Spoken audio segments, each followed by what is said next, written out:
अध्यक्ष महोदय, जो इन्होंने 2013 यूपीए गवर्नमेंट के संदर्भ में कहा, पूरा का पूरा मिसलीडिंग है, झूठ है, और हम डिमांड करते हैं कि वो ऑथेंटिकेट करें।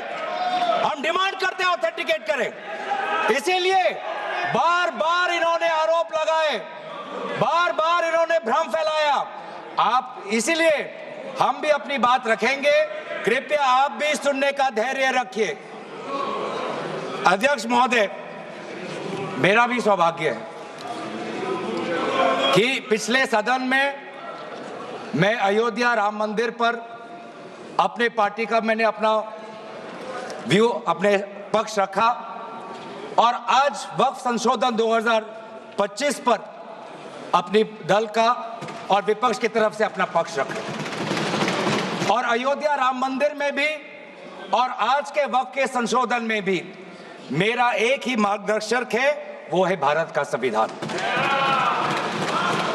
भारत का संविधान जो कहता है कि हमारा भारत में हर व्यक्ति को सामाजिक, आर्थिक और राजनीतिक न्याय, विचार, अभिव्यक्ति, विश्वास, धर्म और उपासना की स्वतंत्रता, और साथ साथ में यह कहता है कि व्यक्ति की गरिमा और राष्ट्र की अखंडता सुनिश्चित करने वाली बंधुता। ये बिल आज इस संविधान के इस जो मूल जो ढांचा है उस पर आक्रमण है, और इनकी जो पूरा जो भाषण था वो हमारे संविधान के इस मौलिक अधिकार पर, हमारे संघीय ढांचे पर एक आक्रमण था। आज इस सरकार का इस बिल के द्वारा 4 इनके मूल उद्देश्य। पहला मूल उद्देश्य है कि संविधान को कमजोर करना, टू डाइल्यूट द कॉन्स्टिट्यूशन। इनका दूसरा उद्देश्य है भ्रम फैलाना, to defame the minority communities of India. इनका तीसरा उद्देश्य है to divide the Indian society. हमेशा एक हमारे बीच में एक लिटिगेशन चलता रहे, मसला और बढ़ता जाए, ये उनका उद्देश्य है। और चौथा इनका उद्देश्य डाइल्यूट, डिफेम, डिवाइड, और चौथा इनका उद्देश्य है to disenfranchise the minority communities. आज माइनॉरिटी कम्युनिटीज के प्रति अपनी संवेदना जता रहे हैं। सर, कुछ हफ्ते पहले देश में विभिन्न जगहों में लोगों ने ईद की शुभकामनाएं एक दूसरे को दी, और क्या आपको पता है कहां इनकी डबल इंजन की सरकार ने लोगों को रास्ते पे ईद का नमाज भी पढ़ने नहीं दिया। और ये बात करेंगे आप अल्पसंख्यकों के प्रति अपनी संवेदना जताते हैं। मैं पूछना चाहता हूं कि आपके लोकसभा में कितने एमपीज अल्पसंख्यक हैं? पहले उसका विवरण दीजिए और फिर हमें बताइए कि आपके दिल में कितना संवेदना है। सर, मेरा तो मैंने जिस दिन भी ये बिल इंट्रोड्यूस हुआ उस दिन भी आदरणीय मंत्री को मैंने सुना, और आज भी मैंने उनको सुना। जिस दिन उन्होंने इंट्रोड्यूस किया उस दिन भी अगर आप उनका स्टेटमेंट पढ़े तो उन्होंने कहा कि इसको बिल लाने से पहले बहुत विस्तार रूप से इस बिल की लाने के लिए चर्चा हुई थी। सर, पूरा का पूरा मिसलीडिंग। 2023 में सर सरकार 24 में आई, ये खुद 24 के बीच में इन्होंने अपना बिल लाया। 23 सन के वर्ष में 4 बार माइनॉरिटी अफेयर्स कमेटी की बैठक हुई। मुंबई में हुई 13 जुलाई, दिल्ली में हुई 21 जुलाई को, लखनऊ में हुआ 24 जुलाई को, दिल्ली में 2 बार हुआ 20 सितंबर और 7 नवंबर को। मैं आदरणीय सरकार से दरखास्त करूंगा कि इन 5 सरकारी जो मीटिंग हुई मिनिस्ट्री ऑफ माइनॉरिटी अफेयर्स का, उनका मिनट्स टेबल पे रखे। एक भी मीटिंग में नया वक्फ अमेंडमेंट बिल चाहिए उसका जिक्र भी नहीं हुआ था, जिक्र भी नहीं हुआ। जिक्र भी नहीं हुआ। इनके मिनट्स हमारे पास, हमने देखे, जितने भी बार ministry of minority affairs meeting हुई, सब में वापसी पोर्टल को लेकर और विचार विमर्श हुआ था, लेकिन एक भी मीटिंग के माइन्यूट्स में एक भी स्टेटमेंट नहीं है कि हमें एक नया वक्फ अमेंडमेंट बिल चाहिए। तो मैं तो यही पूछना चाहता हूं कि अगर नवंबर 2023 तक मिनिस्ट्री ऑफ माइनॉरिटी अफेयर्स ने यह वाजे भी नहीं समझा कि नया एक बिल लाने की जरूरत है, मैं तो बस इतना ही पूछना चाहूंगा कि यह bill ministry of minority affairs ने बनाया या किसी और दूसरे विभाग ने बनाया? कहां से आया ये बिल? कहां से आया? सर ये बात करते हैं कि ये संविधान के पक्ष में है। किस प्रकार से ये संविधान के विरोध में है सर, मैं बताना चाहूंगा। आर्टिकल, इसका जो क्लॉज 3RA है और 3R1 है। इसका 3RA क्या है सर? 3RA ये कहता है any person showing or demonstrating that he is practicing Islam। देखिए सर, आज देश में अल्पसंख्यकों की ऐसी दशा हो गई कि आज सरकार को अपना धर्म का सर्टिफिकेट देना पड़ेगा। कितने दुख की बात है कि भारत नहीं है, क्या बात कर रहे हो, हिंदू थोड़ी है। भारत एक सनातन धर्म का एक देश, 7000 पुराना, उससे भी पुराना ये देश, जिसमें हर धर्म और हर संस्कृति, हर परंपरा को हम सम्मान करते हैं। आज सरकार को ये हमें सर्टिफिकेट देना पड़ेगा कि हम किस धर्म को हम विश्वास रखते हैं। क्या ये दूसरे धर्मों से इस प्रकार का सर्टिफिकेट मांगेंगे कि आपका 5 साल हुआ या नहीं हुआ? ये सिर्फ इसी बिल में क्यों? ये संविधान के विरोध में नहीं है? ये आर्टिकल 26 के विरोध में नहीं है? सरकार क्यों धर्म के इस मामले में दखल अंदाजी कर रही है कि आप इस धर्म का आप विश्वास करते हो कि नहीं हो, उसका पहले मुझे सर्टिफिकेट दो? ये किस प्रकार का न्याय बना रहे हैं? ये किस प्रकार का कानून हम बना रहे हैं? 3R1 क्या कहता है सर? इनका 3R1 जो आज इन्होंने हटा ही दिया है,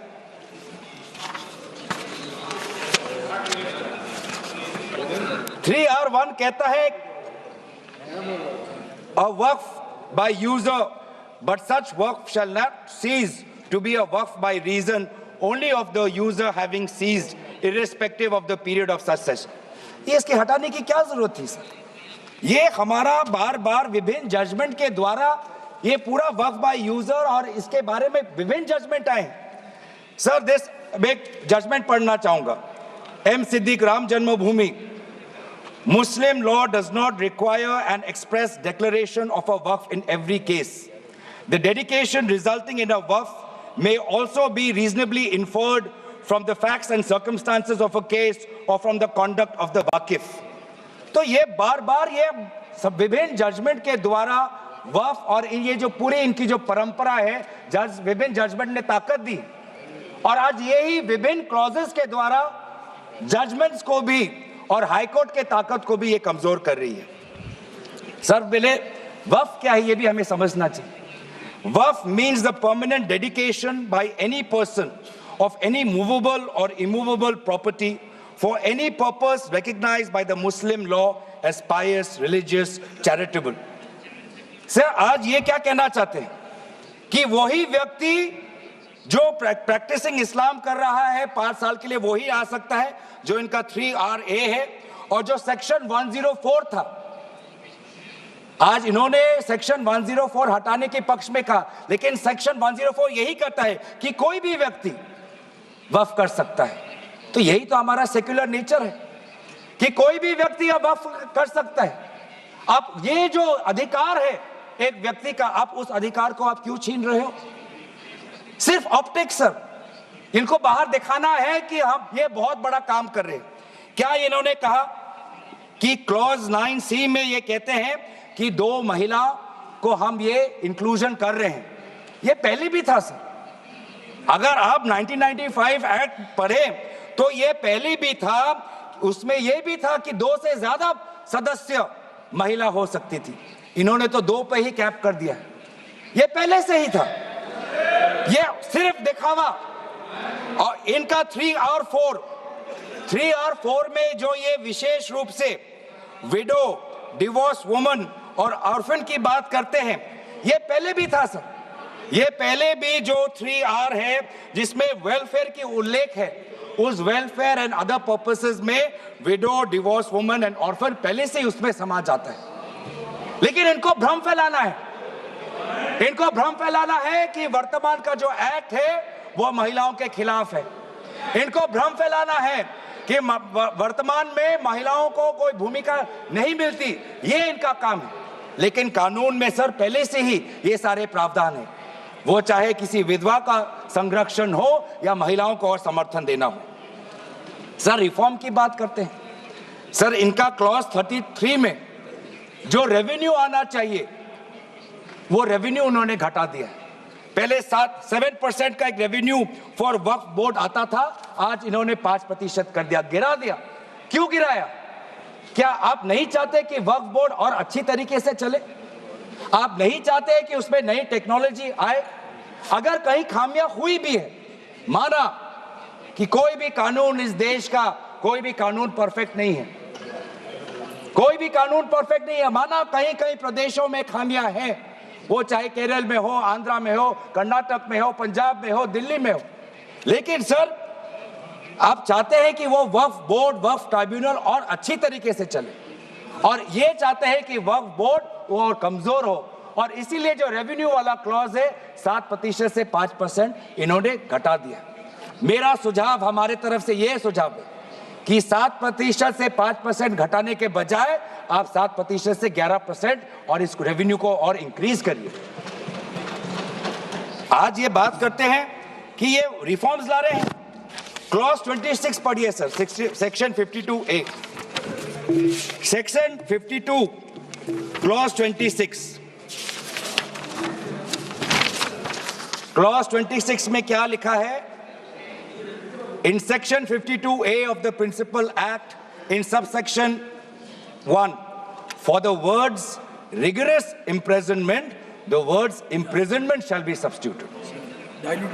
Dilute कर रहे हैं सर। पेरेंट एक्ट बोलता था कि रिगरस इम्प्रिजनमेंट हो, और अगर आप बार बार ये कह रहे हैं कि फलाना हो रहा है, धमकाना हो रहा है, तो आप इसको क्लॉज को क्यों कमजोर कर रहे हैं? सिर्फ भ्रम फैलाना है सर। मंशा इनकी कहीं और है। मंशा सर, मैं भी एक टिप्पणी देना चाहूंगा कि आज ये एक विशेष समाज के जमीन पर इनकी नजर है, कल समाज के दूसरे अल्पसंख्यकों के जमीन पर इनकी नजर जाएगी। आज ये बिल सिर्फ एक विशेष समुदाय के जमीन पर इनकी नजर है, कल दूसरे समुदायों के जमीन पर इनकी नजर जाएगी। बार बार ये बिल सर, इतना संशोधन की जरूरत है। ये मैं नहीं कहता कि संशोधन की जरूरत नहीं है। मंत्री महोदय ने बार बार इसका जिक्र किया कि ये बिल कितनी बार इसका संशोधन हुआ। इसकी शुरुआत आप जहां से भी पकड़े, आप 1810, 1817, उसके बाद 1954, 1984, 1995, सच्चर कमेटी, रहमान कमेटी 2003। संशोधन चाहिए सर, मैं नहीं कहता कि हम संशोधन के विपक्ष में नहीं, लेकिन संशोधन इस प्रकार का हो जिससे बिल का रूपायन, जिससे बिल और ताकतवर बने। और इन्होंने ऐसे संशोधन लाए हैं जिससे बिल से इस देश में और यहां पे समस्या बढ़ेगी, और मसले बढ़ेंगे, और लिटिगेशन होगा। सर ये इनका क्लॉज 40A पढ़िए सर। इनका clause 40A, section 107, on and from the commencement of the Waqf Amendment Act 2025, the Limitation Act 1963 shall apply to any proceedings. Sir इससे पहले आप जितने बार भी आप इतिहास में जाए, हर बार, क्योंकि ये वक्फ, ये जो प्रक्रिया है, जब से हमारे देश में इस्लाम आया तब से ये प्रक्रिया चल रही है। बहुत से ऐसे कब्रिस्तान हैं जहां पे कोई पेपर्स नहीं है, कागज नहीं है, लेकिन जजमेंट है, जजमेंट इनके पक्ष में है। और आज बार बार हमने कहा है कि लिमिटेशन एक्ट इसको बढ़ाया जाए, क्योंकि ये प्रैक्टिकल एक समस्या है। लेकिन आज ये नहीं चाहते। क्यों? क्योंकि ये चाहते हैं कि अलग अलग देश के अलग अलग कोने में यहां केस लगे, वहां केस लगे, यहां केस लगे। तो जो भी हमारे यहां पे एक भाईचारा का एक वातावरण है, उस भाईचारे के वातावरण को ये तोड़ना चाहते हैं। ये इनकी राजनीतिक उद्देश्य है। सर, ये बात करते हैं कि किस तरह के से ये इन्होंने बोर्ड का डाइल्यूशन किया है। क्लॉज 44 कहता है कि जो सेक्शन 110 है वो पूरी तरीके से हटा दिया है। सेक्शन 110 क्या है? Section 110 sir, powers to make regulations by the board, ये पूरा हटाना चाहते हैं। उसमें क्या लिखा है पेरेंट एक्ट में? द बोर्ड में with the previous sanction of the state government, मतलब राज्य सरकार की अनुमति के द्वारा बोर्ड कुछ नियम बना सकते हैं। इन्होंने पूरा वो हटाना की कोशिश कर रहे हैं। क्लॉजेस F और G ये हटाने की कोशिश कर रहे हैं। राज्य सरकार की पावर्स या जी कम करने की कोशिश कर रहे हैं। आप क्लॉज 43 पढ़िए, इसका सेक्शन 109 जिसमें क्लॉज 1A और क्लॉज 4 ओमिट करता है। सेक्शन 109 क्या है? सेक्शन 109 है power to make rules, the power of the state government to make rules. इसमें भी आप ये कटौती लाने की कोशिश कर रहे हैं। क्लॉज 1A क्या कहता है? Other particulars which the report of the survey commissioner में कंटेन अंडर क्लॉज F। इसमें स्टेट गवर्नमेंट सर्वे कमिश्नर के पक्ष में कुछ नियम बना सकता है, वो पावर आप हटा रहे हैं। Clause 4 the manner of election of members of the board by means of a single vote, आप ये हटा रहे हैं। इलेक्शन की प्रक्रिया आप हटाना चाहते हैं और आप रिफॉर्म की बात करते हैं। सर, आप ये देखिए 83(9), आज बार बार ये एक भ्रम फैलाया जा रहा है कि हाईकोर्ट का कोई भूमिका नहीं है। एक भ्रम फैलाया जा रहा है कि जो वक्फ का जो ये एक ट्राइब्यूनल का जो ऑर्डर आता है वही है, उसके बाद हाईकोर्ट पावरलेस है। ऐसी बात नहीं है। आप पेरेंट एक्ट पढ़िए।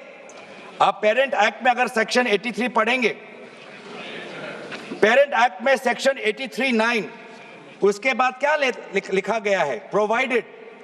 provided that a high court may on its own motion or on the application of the board or any person aggrieved call for and examine the records relating to any dispute and may confirm or reverse the decision। ये power high court में parent act में है ही 2013 के संशोधन के बाद। तो क्यों बार बार आप ऐसा एक भ्रम फैला रहे हैं कि हाई कोर्ट का कोई रोल नहीं है? अगर कहीं अन्याय हुआ है, चाहे दक्षिण में हो, उत्तर में हो, उत्तर पूर्वांचल में हो, पश्चिम में हो, तो सेंट्रल गवर्नमेंट के पास वो पावर्स हैं। सेंट्रल गवर्नमेंट के पास under section 97 of the parent act आपके पास पावर है कि कहीं अगर नाइंसाफी हो तो वो आपके पास सेक्शन 97 के द्वारा आप स्टेट बोर्ड को आप डायरेक्शन दे सकते हो। मैं पढ़ूं 97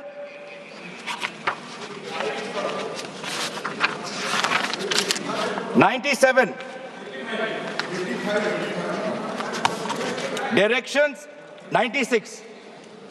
96 for the power of the central government to regulate secular activities of OCF, powers 97 directions by state government subject to any directions issued by the central government under section 96. The state government from time to time give to the board such general or specific directions as the state government thinks fit।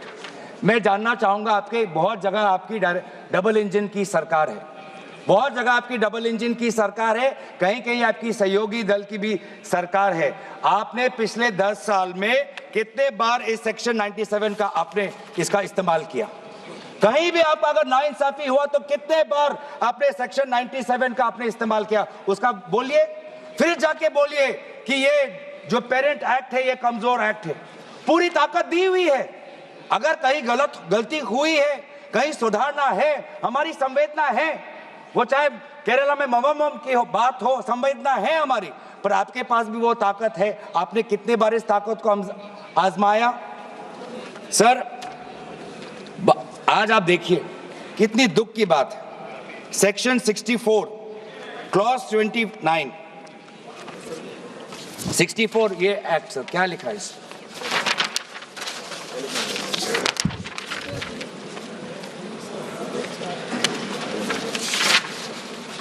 इसमें क्या लिखा है? New act में section clause number 29L, clause number 29L में लिखा है कि अगर is a member of any association which has been declared unlawful under the Unlawful Activities Prevention Act 1967, यूआपा आपने लाए, ठीक है, आप कहीं रिगरस प्रेजेंटमेंट को उसको सिंप्लीफाई करके प्रेजेंटमेंट लाना चाहते हैं और कहीं आप यूआपा का संशोधन लाना चाहते हैं, आपका हक है।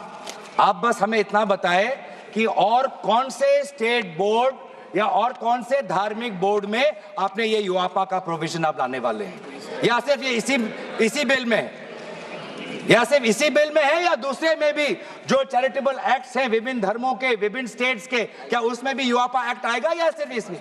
क्या संदेश देना चाहते हैं? किस कौम को आप भ्रमित करना चाहते हैं?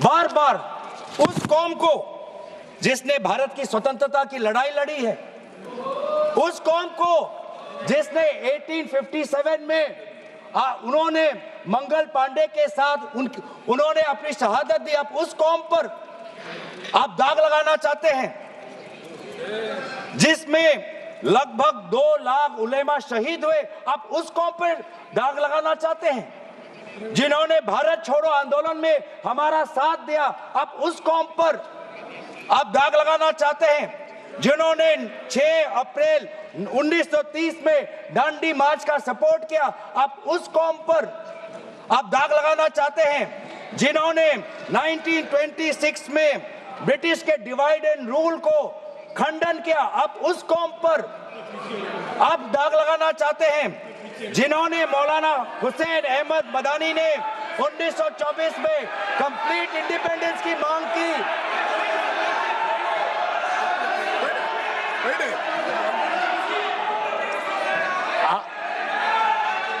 जब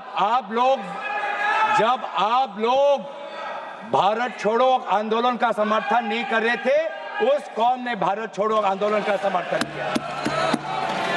जब आप लोग अंग्रेजों को मर्सी पिटीशन लिख रहे थे, वो माल्टा में 3 साल और इजिप्ट में उन्होंने शहादत दी। किस कौम पर दाग लगाना चाहते हो जिन्होंने 1924 में जिन्ना के 2 नेशन की थियरी को पूरी तरीके से नकारा, आप उस कौम पर लगा रहे हो? सर यही है इनका डिवाइड एंड रूल, यही है इनका डिवाइड एंड रूल। बहुत लोग पूछते हैं सर हमारा राष्ट्रवाद क्या है?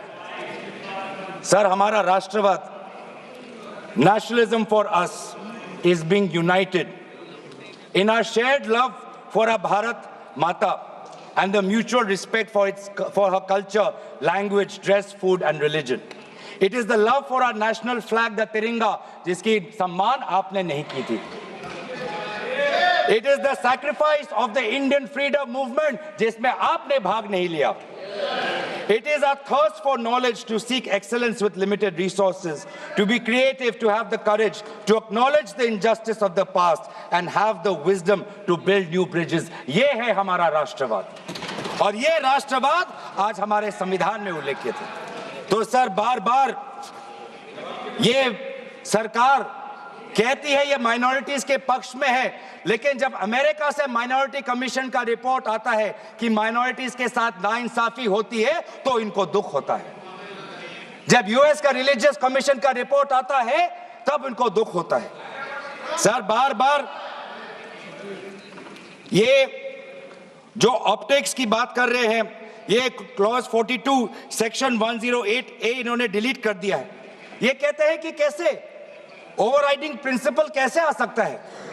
मंत्री महोदय को ओवरराइडिंग प्रिंसिपल से आपत्ति है। पहले सबके लिए सेक्शन 108 क्या है पढ़ लेते हैं।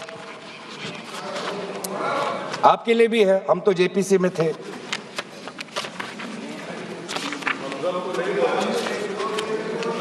और सर जेपीसी में भी सर दुख की बात करनी पड़ेगी सर कि जेपीसी में ये कहते हैं कि सबका इन्होंने राय सुना, लेकिन आपको भी पता है विपक्ष के द्वारा एक भी संशोधन को इन्होंने स्वीकार नहीं किया। ये किस प्रकार का, हमने भी बहुत से जेपीसी देखे हैं सर, ऐसा जेपीसी नहीं देखा जहां पर क्लॉज बाय क्लॉज डिस्कशन भी नहीं हुआ सर, पूरी तरीके से वोटिंग हो गई। एक मिनट माननीय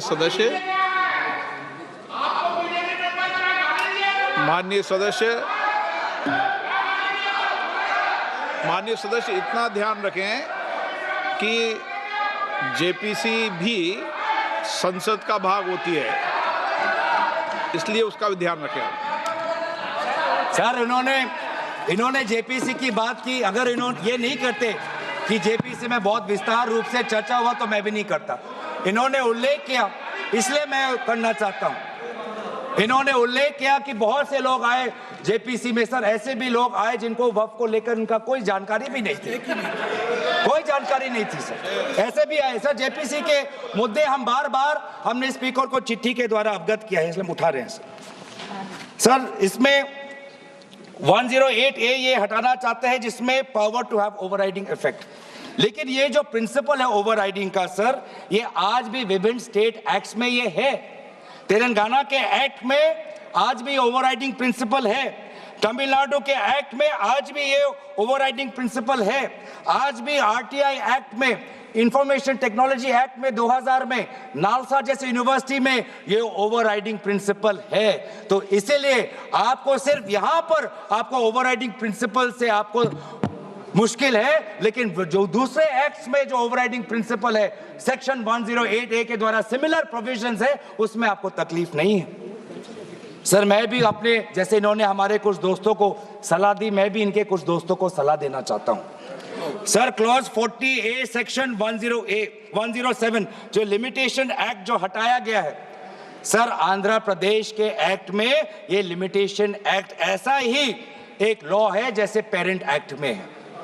तो मैं भी इनके आंध्र प्रदेश के सदस्यों को मैं कहना चाहता हूं कि जो प्रोविजन आपके आंध्र प्रदेश के एक्ट में है, आज वैसे प्रोविजन ये सरकार हटाने वाली है। आपको भी बाद में आंध्र प्रदेश में अपनी जनता को उत्तर देना पड़ेगा। तेलंगाना और तमिलनाडु में हमने बात रखी है सर, तो मैं बार मैं कहना चाहूंगा सर, हमें संशोधन से कोई हमें परे नहीं है, लेकिन संशोधन ऐसा हो जो हमें मदद करे। आज डिजिटाइजेशन की बात करते हैं, आज से 15 वर्ष पहले वामिस एक डिजिटल पोर्टल हमने खोल दिया है। अब ये देखिए सर सरकार की कैसी ये इनकी काम है। डिजिटाइजेशन फिलहाल अभी चल रहा है, डिजिटाइजेशन हो रहा है, पर माना कि डिजिटाइजेशन वामिस में कुछ खामियां हैं, उसको वामसी में, तो आप उसको ठीक करिए। आप 10 साल से क्या कर रहे थे? आप 10 साल से आप हमसे क्यों ठीक नहीं कर पा रहे? आप वो काम तो नहीं कर पा रहे, अब आप एक दूसरा नियम बना रहे हैं कि दोबारा आप एक नए पोर्टल पे अपने रिकॉर्ड्स आप अपलोड करिए। सर कितने बार हम इस सरकार को अपना कागज दिखाएं? वामसी का अगर इनका काम अधूरा है तो उसको ये काम संपूर्ण करे। अब लेकिन नहीं, इनका काम उद्देश्य यही है कि देश में मसला और बढ़े, और इसलिए आज इस बिल के विरोध में है। ये बिल हमारे देश की अखंडता, ये बिल हमारे संवैधानिक मूल्य, ये देश हमारे अल्पसंख्यकों की सम्मान, ये देश हमारे अमन शांति और सदन और जेपीसी में जिस प्रकार से विचार होना चाहिए था उस सब के विरोध में है। और इसलिए आज पूरा इंडिया अलायंस आज इस बिल के विपक्ष में खड़ा हुआ है। और यही बात कहते हुए मैं अपनी वाणी को समाप्त देता हूं। धन्यवाद, शुक्रिया।